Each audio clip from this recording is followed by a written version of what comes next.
রমজান আল্লাহর পক্ষ থেকে বান্দার জন্য এক অপার রহমত, ক্ষমা ও নাজাতের মাস।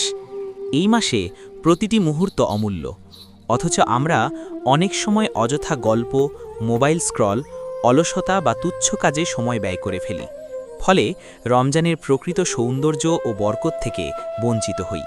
তাই প্রয়োজন সচেতনভাবে নিজেকে রমজানের পরিবেশের সাথে মানিয়ে নেওয়া। রমজান আমাদের জীবনে শৃঙ্খলা ও সংযমের শিক্ষা দেয়। ভোরের সেহরি থেকে সূর্যাস্তের ইফতার পর্যন্ত সংযমে থাকা শুধু খাদ্য থেকে বিরত থাকা নয়, চোখ, কান, জিহ্বা ও হৃদয়কে পাপ থেকে রক্ষা করার অনুশীলন।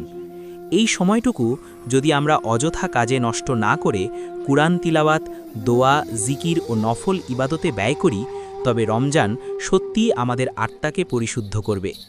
রমজান আমাদের জীবনযাপনের গতি বদলে দিতে চায়। রাত জাগা আড্ডা নয়, বরং তাহাজ্জুদ ও কিয়ামুল লাইলের নীরব ইবাদত, এটাই রমজানের সৌন্দর্য।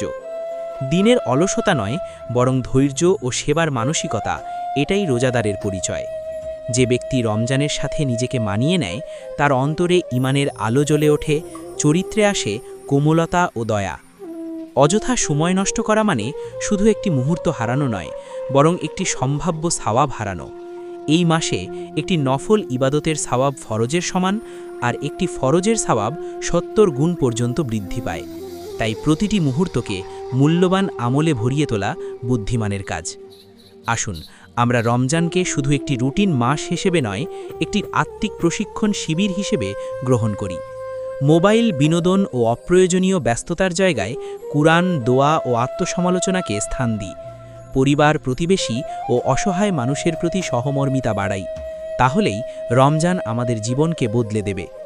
রমজান অপেক্ষা করে না, চলে যায় নীরবে। তাই অযথা সময় নষ্ট না করে এই বরকতময় মাসের সাথে নিজেকে মানিয়ে নিন। হয়তো এটাই আমাদের জীবনের শেষ রমজান হতে পারে।